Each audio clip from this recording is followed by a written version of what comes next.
안녕하세요 여러분. 네, 제가 잠깐 기도하고 말씀 증거하는 시간 갖겠습니다. 하나님 아버지 감사합니다. 오늘도 우리에게 믿음으로 살아갈 수 있는 그 믿음의 가장 근원이 되신 그 믿음의 힘의 근원이 되신 그 하나님께서 우리에게 믿음을 선물로 주시며 또 그 선물로 받은 그 믿음을 통해서 우리가 믿음의 삶을 살아갈 수 있도록 주님께서 인도하여 주실 것을 믿습니다. 하나님 아버지, 음, 오늘 말씀을 들을 때 오늘부터 믿음에 대해서 우리가 같이 함께 말씀을 듣고자 합니다.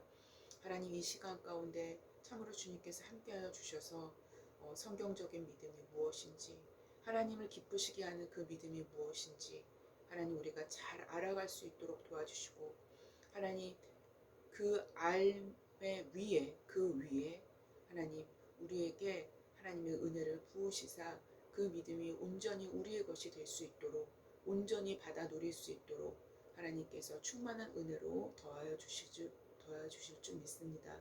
성령님, 이 자리에 임하여 주시고 깨닫는 귀를, 깨닫는 마음과 들을 수 있는 귀를 허락하여 주시옵소서. 하나님 감사하며 말씀 듣는 그 모든 시종일관 주님 성령께서 함께하여 주시기를 원합니다. 감사하며 예수님의 이름으로 기도했습니다. 아멘. 네, 오늘부터는 믿음에 대해서 제가 말씀을 증거할 텐데요.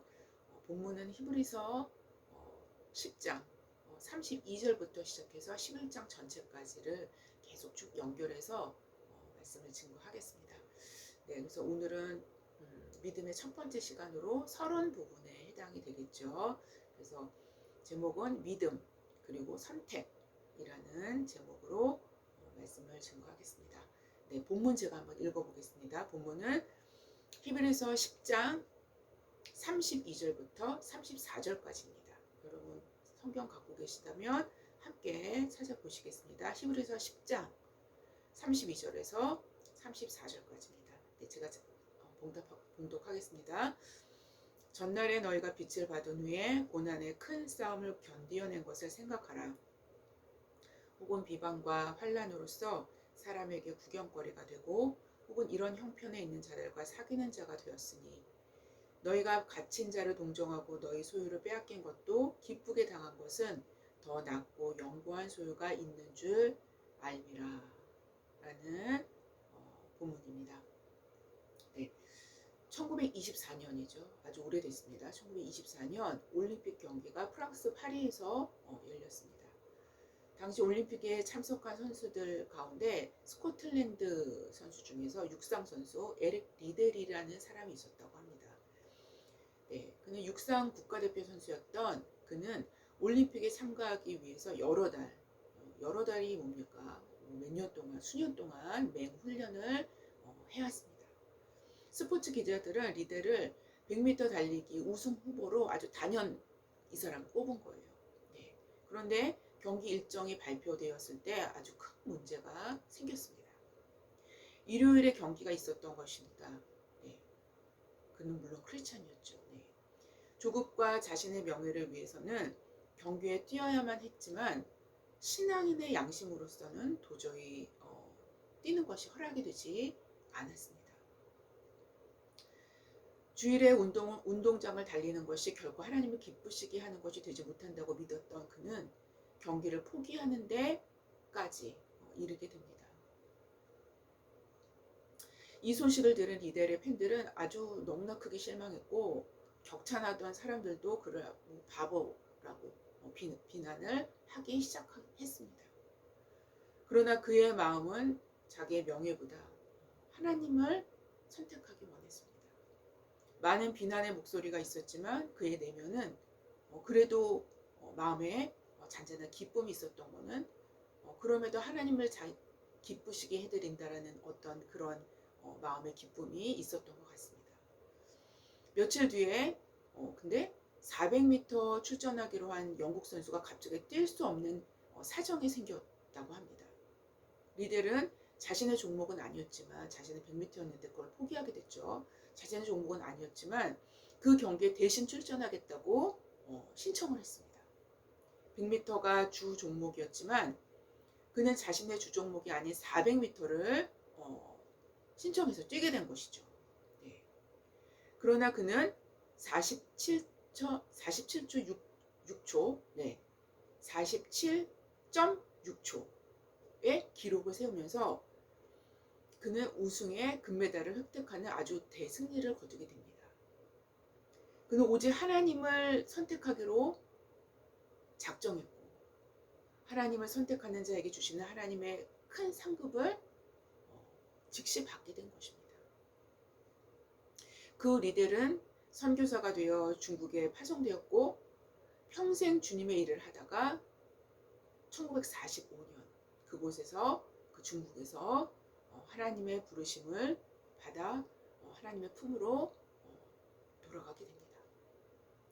여러분, 에릭 리델의 이 이야기는 물론 실화입니다. 네. 그런데 리델의 상황과 그 정황에서 생각해 본다면 그가 결정했었던, 그가 결정을 내린 것, 하나님을 선택한 것, 절대로 쉬운 일이 아니었을 것입니다. 우리가 충분히 예측할 수 있는 것은 분명히 주변에 그를 둘러싼 많은 크리스찬들도 있었을 것입니다. 네, 근데 주변의 그리스도인들조차도 주일 성수가 중요하긴 하지만 당신은 너무 율법적으로 지키는 것이다. 그렇게까지 할 필요가 무엇이 있겠는가? 이렇게 비아냥거렸을 수도 있습니다. 또한 하나님은 당신이 세상적으로 잘 되어서 빛과 소금의 삶을 살기를 원하시지, 이렇게 율법적으로 이렇게 지나칠 정도로 그렇게 주일 성수를 하는 게 과연 그게 하나님의 뜻일까? 반문을 갖게 했을 수도 있습니다. 네. 그런 인생의 결정적인 기회를 그런 식으로 포기하는 것을 하나님도 원하시지 않는다라고 말했을 수도 있습니다. 조국인 영국의 명예를 위해서 뛰는 것이 올바른 선택임을 모든 사람이 입 모아 주장했을지도 모르겠습니다. 그러나 하나님은 언제나 이런 우리의 삶의 선택을 굉장히 주시해서 보십니다. 여러분 꼭 기억하십시오. 그냥 보시는 것이 아니라 감찰해서 보십니다. 왜냐하면 이런 선택을 통해서 그 사람의 깊은 속내까지 확인할 수 있는 바로 그 시간이기 때문이죠. 올림픽을 준비하는 선수들은 자신의 삶에 혼신을 다해서 올림픽에 투자를 하죠. 왜냐하면 운동선수들에게 있어서 올림픽은 자신의 삶을 걸만한 아주 엄청난 기회가 되기 때문입니다. 한 번의 기회를 놓치면 다음번 기회를 다시 잡기란 결코 쉬운 일이 아니며 올림픽은 더욱 그렇죠. 젊음은 그만큼 후퇴하기 마련이기 때문에 더 힘들게 되어지게 됩니다. 바로 이러한 상황에서 하나님을 선택한다는 것. 하나님을 선택하는 것만큼 자신의 삶에 되려 치명적인 손해가 주어진다면 이러한 상황에서 과연 누가 하나님을 선택할 수 있겠습니까? 이러한 상황에서조차도 하나님을 선택한다면 그 사람은 행여 세상에서 인정을 받지 못한다고 할 수도 있고 실패한다 손치더라도 하나님 앞에서는 인정받는 사람이 될 것입니다. 하나님은 그런 사람을 인정하십니다. 다행히도 리델은 하나님께서 즉각적인 보상을 주셨지만 그로 인하여 그가 자신의 나머지 삶을 선교사로서 헌신할 수 있는 또 다른 모티브로도 또 작용이 됐겠죠. 네, 아무래도. 네, 즉각적인 보상을 주셨지만 그는 이러한 즉각적인 보상이 없는 경우도 여러 번 태반입니다. 네. 왜냐하면 하나님 입장에서 볼 때, 하나님 입장에서 생각할 때 시간을 넘어선 영원이라는 개념에서는 더 놀라운 보상의 기회를 충분히 제공해 주실 수 있는 분이 바로 우리 하나님이시기 때문이죠. 보상을 보류하는 경우도 있고, 그래서 보상을 천국에서 더 완전한 것들로 받게 하실 수도 있으십니다. 하나님은 모든 것이 가능하신 분이십니다. 모든 것이 하나님의 뜻과 주권 안에 있는 것입니다. 그런데 분명한 것은 하나님을 선택하는 것은 우리의 믿음을 확증하는 것이며, 그 믿음의 진짜임을 확인할 수 있는 기회가 됩니다. 다시 말한다면 한낱 작은 피조물에 불과한 인간의 믿음의 선택이 전능자를 기쁘시게 할 수 있다는 놀라운 비밀, 놀라운 신비가 바로 믿음이라는 요소에 있다라는 것입니다. 그래서 믿음은 하나님을 기쁘시게 합니다. 바로 믿음은 만물의 심판자, 만물의 재판장이신 그분에게 의롭다 하심을 얻을 수 있게 합니다. 그래서 우리는 반드시 성경이 말씀하시는 믿음이 무엇인지 더욱 정확하고 진지하게 확실하게 알아가야만 합니다. 믿음의 변질은 정확히 말한다면 믿음이 없는 것이 아니라 믿음의 잘못된 해석에서 오게 되는 경우가 거의 태반입니다. 인간의 소견 혹은 자신의 소견과 믿음을 섞어서 애매하게 만들어 버리기 때문입니다. 근데 그거를 믿음인 줄, 성경적인 믿음인 줄 착각하고 있는 것입니다. 더 깊은 의미에서는 인간 자신의 소견은 자신의 믿음, 혹 자신을 믿는 믿음에서 나오기 때문에 성경적인 믿음을 변질시키는 것입니다. 여러분, 이거를 섬세하게 알고 있어야지만 우리의 삶을 하나님이 기뻐하시는 삶으로 만들 수 있습니다. 오늘부터 제가 본문으로 선택한 히브리서는 바로 AD 70년 이전에 기록된 편지라고 일반적으로 봅니다. 네, AD 70년에 뭐가 있었죠? 네, 예루살렘에 있는 성전 파괴가 있었습니다. 네, 바로 그 직전에 쓰여졌던 서신입니다. 네, 그래서 AD 70년 이전 1세기 그리스도교 공동체 중에서 특히 히브리인이면서 유대교에서 그리스도교로 개종한 그리스도인들을 대상으로 쓴 서신이 바로 히브리서이죠. 그렇죠? 네, 바로 그 그리스도인을 향하여 믿음의 본질과 그리스도에 대한 믿음은 어떠한 상황에서도 지켜져야만 할 것임을 선포하고 있는 서신이 바로 히브리서입니다. 특별히 히브리서의 시대적 배경도 상당한 박해 상황임을 오늘 본문을 통해서도 확인할 수 있습니다. 유대교에서 개종한 그리스도인들은 너무도 심각한 박해를 경험하면서 그 박해를 견디지 못하고 다시 유대교로 회귀하는, 다시 유대교로 회귀해서 돌아가는 그런 위험에 처해지게 된 것입니다. 이들은 바로 동족인 유대인들에게도 박해를 받고, 심한 박해를 받고, 그리고 로마의 실권자들에게서부터도 박해를 함께 받고 있었던, 그러니까 양쪽 진영의 박해를 함께 받고 있었던 바로 그 부류가 히브리인이면서 그리스도인들이었습니다.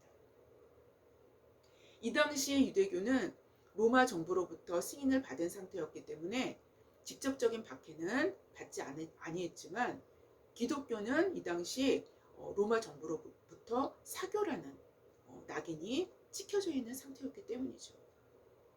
그래서 아주 극심한 핍박을 받았던 바로 그 부류들이 히브리인 그리스도인이었습니다. 바로 이러한 시대적 배경을 갖고 쓰여진 책이 히브리서이고요. 그리고 히브리서를 읽게 되어지는 수신자들이었습니다. 이러한 이유로 생활의 안정을 찾고자 유대교로 다시 회귀되는 히브리인들이 많이 생겨나게 된 것입니다. 이 당시에 상당히 많은 히브리 그리스도인들이 다시 유대교로 돌아가는 일들이 많이 있었다고들 합니다. 너무나 어려웠기 때문에, 너무나 핍박을 많이 받았기 때문에요. 그래서 이러한 배교 앞에서 히브리서 기자는 천사보다 우월하신 그리스도, 또 모세보다 우월한 그리스도, 그리고 구약의 제사법을 배경으로 그 원리 안에서 그리스도의 십자가의 죽음을 밝히는 본문들이 쓰여지게 된 것입니다. 그리고 하나님을 기쁘시게 하는 믿음의 선택을 강조하는 본문들로 구약의 믿음의 선조들을 거론하며 믿음의 길을 저버리지 말 것을 권면하는 내용을 기록하고 있는 것입니다. 본문 32절 이하에 전날에 너희가 빛을 받은 후에 고난의 큰 싸움을 견디어낸 것을 생각하라 라고 기록합니다. 이 구절에서 언급된 고난의 큰 싸움이라는 부분이 나오죠. 이 고난의 큰 싸움은 정확하게 어떤 역사적 상황에서 이러한 것들이 나왔는지 이 기록에 대해서, 이 어떤 역사적인 상황에 대해서는 우리가 불분명합니다. 잘 알 수가 없어요. 네. 근데 분명한 것은 큰 고난을 믿음으로 견디어내었던 과거 이력을 갖고 있었던 그 무리들에게 현재의 고난도, 그리고 앞으로 닥칠 고난도 믿음으로 견뎌낼 것을 권면하고 있는 서신이라는 것입니다. 근데 실제로 히브리서 기자가 권면했었던 것처럼 이 서신이 쓰여진 다음에 바로 그 직후에 또 큰 고난이 역사적으로 있게 되죠. 그러니까 이 히브리서도 역시 어떤 예언적인 측면을 강하게 드러내주고 있다라고 우리는 말씀드릴 수 있습니다. 왜냐하면 이렇게 권면을 하고 난 다음에 바로 직후에 또 엄청난 박해가 주어지게 됩니다. 역사적으로 보면요. 그런데 그 고난의 시작점은 바로 오늘 본문에서 보면 전날에 너희가 빛을 받은 후에 고난의 큰 싸움을 견뎌낸 것을 생각하라 라고 이렇게 기록이 되어 있는데, 그런데 그 고난의 시작점은 바로 빛을 받은 직후였다는 것입니다. 빛을 받은 직후부터 뭐가 시작이 됐어요? 고난이 시작이 되었다는 것입니다. 즉 복음의 진리를 받은 후부터 시작이 되었다는 것입니다. 뭐가요? 고난이요. 그리스도인인 우리가 참되게 그리고 진실되게 복음의 진리를 받아들인다면 우리에게도 역시 새로운 고난의 시작점이 된다라는 것을 시사합니다. 그 정도는 모두 다르겠지만 말입니다. 그 정도는 그 믿음의 수준에 따라서 굉장히 많은 상당한 다양점을 갖고 있을 것입니다. 이것은 예수님의 4가지 밭의 비유에서도 우리는 찾아볼 수 있습니다. 여러분 이 4가지 밭의 비유는 여러분이 들어서 굉장히 잘 아시는 말씀이죠. 근데 아주 섬세하게 읽어보면 아주 새로운 측면을 우리가 볼 수가 있습니다. 씨를 뿌리는 자가 뿌리러 나가서 첫째는 길가에, 둘째는 돌밭에, 셋째는 가시떨기에, 넷째는 좋은 땅에 뿌려지게 되죠. 뭐가요? 씨앗이요. 그런데 돌밭에 뿌려진 씨앗을 예수님은 친히 이렇게 해석을 해주십니다. 돌밭에 뿌려졌다는 것은 말씀을 듣고 즉시 기쁨으로 받되 그 속에 뿌리가 없어 잠시 견디다가 말씀으로 말미암아 환난이나 박해가 일어날 때에는 곧 넘어지는 자요 라고 예수님께서 친히 정확하게 해석을 첨부해 주십니다. 성경에. 바로 말씀이 원인이 되어 환난이나 박해가 일어난다는 것입니다. 말씀이 떨어지지 않았다면 환난도 박해도 없었을 것입니다. 예수님의 해석은 세상에 많은 종류의 환난과 박해가 있을 수 있지만 그리스도인들에게는 그리스도의 말씀으로 말미암는 환난과 박해가 있을 것임을 비유를 통해서 우리에게 넌지시 암시해 주는 것입니다. 이런 예수님의 비유들과 해석들은 하나님의 나라와 또 십자가의 길을 지향하고 있습니다. 특별히 예수님의 비유는 하나님의 나라를 지향하고 있죠. 바로 이것이 우리의 새로운 시작점이 되는 이유는 그것이 곧 십자가의 길로 접어들었다는 의미임이 분명하기 때문입니다. 이러한 예수님이 말씀하신 원리대로 오늘 본문의 히브리서의 수신자들은 빛을 받은 후에 고난의 큰 싸움을 싸워내야만 했었던 것입니다. 그리고 이 견뎌낸 싸움이 다시 믿음의 경험이 되어서 그 앞에 있는 새로운 고난도 역시 이겨내야만 하는 상황이었음을 본문은 그대로 보여주고 있습니다. 그 다음 구절은 그때의 박해가 어떠한 박해였는지 박해의 일면을 우리가 확인할 수 있는데요. 혹은 비방과 환난으로서 사람에게 구경거리가 되고 혹은 이런 형편에 있는 자들과 사귀는 자가 되었으니 너희가 갇힌 자를 동정하고 너희 소유를 빼앗기는 것도 기쁘게 당한 것은 더 낫고 영구한 소유가 있는 줄 알미라 라고 기록합니다. 여기서의 비방이라는 헬라어 용어는요, 중상하다, 조롱하다, 이런 뜻을 갖고 있는 것으로서 정신적인 박해, 정신적인 핍박을 의미한다고 보면요, 환난, 그 다음에 나오는 비방과 환난이라고 그랬죠. 근데 그 다음에 나오는 환난은 육체적인 고통의 의미를 더 많이 주는 그것에 더 가까운 용어라고 볼 수 있겠습니다. 여하튼 이들은 유대인들인 동족에게도 그리고 이방인들에게도 속할 수 없는, 이쪽에도 속할 수 없고 저쪽에도 속할 수 없는 양쪽의 사람들에게 구경거리와 가십거리로 비방과 중상모략을 당했음을 우리는 알 수 있습니다. 그렇기 때문에 그들의 실제적인 재산도 소유물도 불의한 방법으로 빼앗길 수밖에 없게 되었겠죠. 또 악법으로 빼앗기게 될 위험엔 항상 노출이 되었을 것임은 당연한 결과였던 것입니다. 그러나 이 모든 것을 기쁘게 당한 이유도 오늘 본문은 설명해 주고 있습니다. 바로 어떻게 해서 기쁘게 당할 수 있었냐. 더 낫고 영구한 소유가 있는 줄을 너희가 알았기 때문이다. 여러분, 이게 믿음이에요. 즉 천국에 대한 위대한 소망이 그들로 이 모든 것을 견딜 수 있게 한 것입니다. 바로 천국에 대한 약속, 하나님의 약속을 믿는 그 믿음이 그들로 인내할 수 있게 한 것입니다. 그러나 믿음은 또 우리가 계속적으로 유지하기 위해서는 믿음의 말씀을 통해서, 하나님의 말씀을 통해서, 기도를 통해서 계속적으로 믿음을 공급받아야만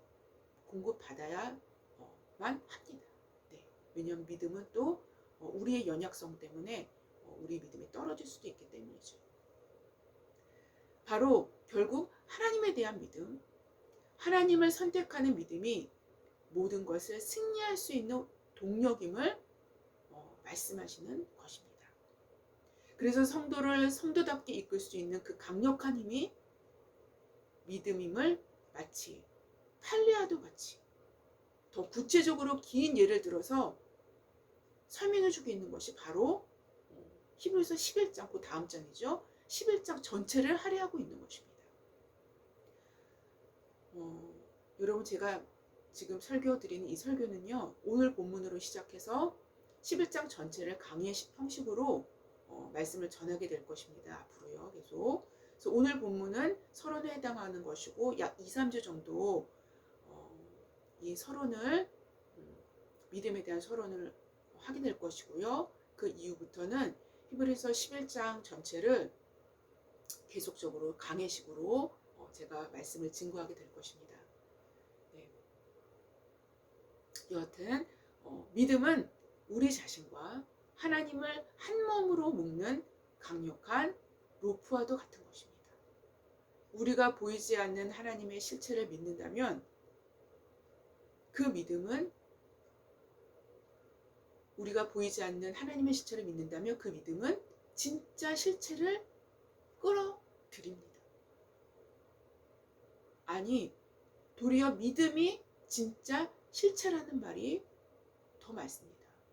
히브리서 11장 1절에는 바로 이것을 말씀해 주시고 계신 것이죠. 또한 하나님은 믿음이라는 통로로 인간 안에 역사하실 수 있는 방법으로 주님 스스로 선택하신 것입니다. 믿음은 주님이 선택하신 본질적인 주님과 우리와의 교류 방법입니다. 우리가 가장 우리 자신의 젖을 먹었던 힘까지 다 발휘해서 진짜 다 쏟아내서 우리가 붙들을 수밖에 없는 그만큼 가장 중요한 것이 바로 믿음입니다. 하나님과의 끈이 끊어지지 않도록 하는 가장 중요한 요소가 바로 믿음을 통해서 끊어지지 않도록 할 수 있기 때문이죠.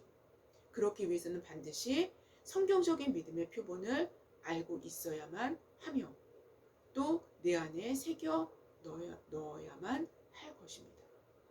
바로 이 일을 위해서 좋은 본문이 히브리서의 오늘 본문과 또 오늘 본문과 연결되어 있는 11장 전체입니다. 그래야 우리는 주님과 함께 십자가의 도상을 잘 걸어갈 수 있을 것입니다. 사실상 11장에 소개된 많은 믿음의 선진들 역시 십자가의 길을 걸어갔던 사람들 뿐이었습니다. 그들은 십자가의 실체가 오기 전에 믿음으로 그 길을 걸었던 우리의 믿음의 조상들이었습니다. 우리도 그들의 길을 본받아 그리고 주님과 함께 십자가의 도상을 걸어갈 때에야 그들의 반열에 함께 서게 될 그날을 보게 될 것입니다.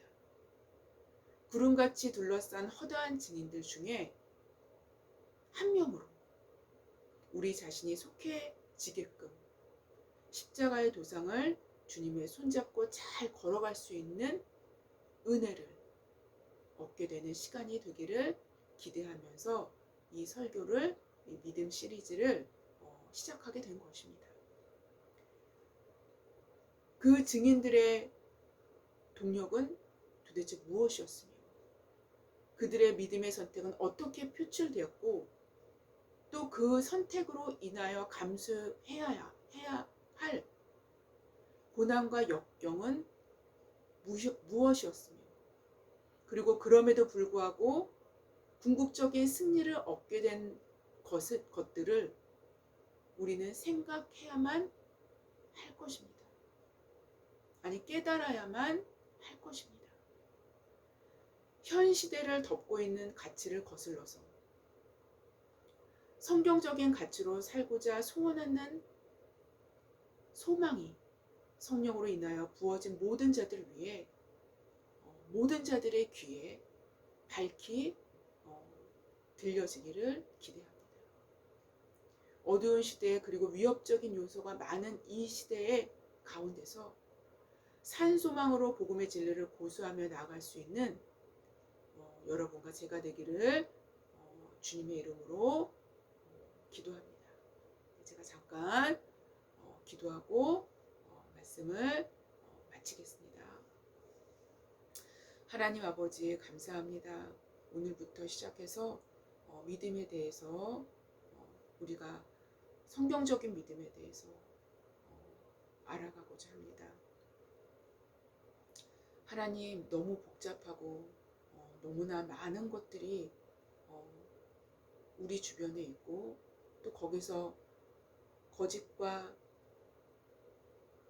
진짜, 진실을 분별해내고 구별해내기 어려운 시대를 살아가고 있습니다.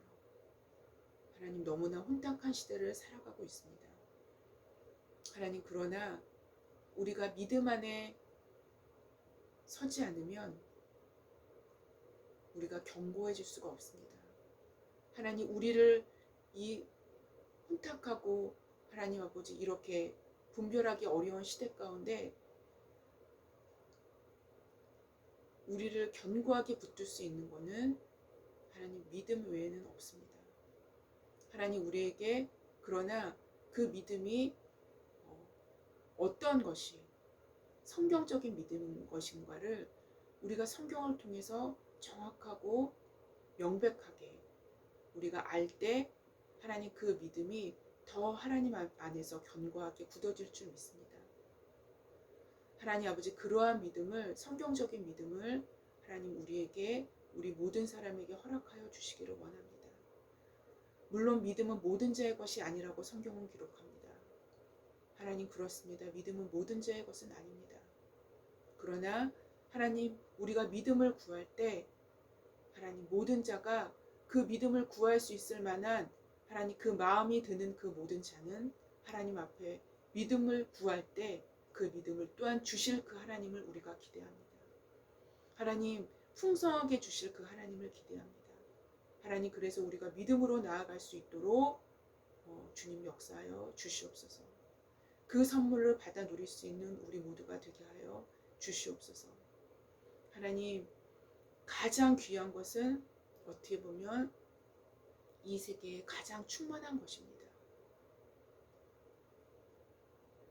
하나님, 가장 중요한 산소, 공기가 이 세계에 충만한 것처럼 하나님의 영이 이 세계에 충만합니다. 가장 중요한 것은 하나님 충만합니다. 하나님께로부터 내려오는 그 충만한 믿음을 우리가 받아 누릴 수 있도록 주님 우리에게 믿음의 선물을 풍성히 허락하여 주시기를 원합니다.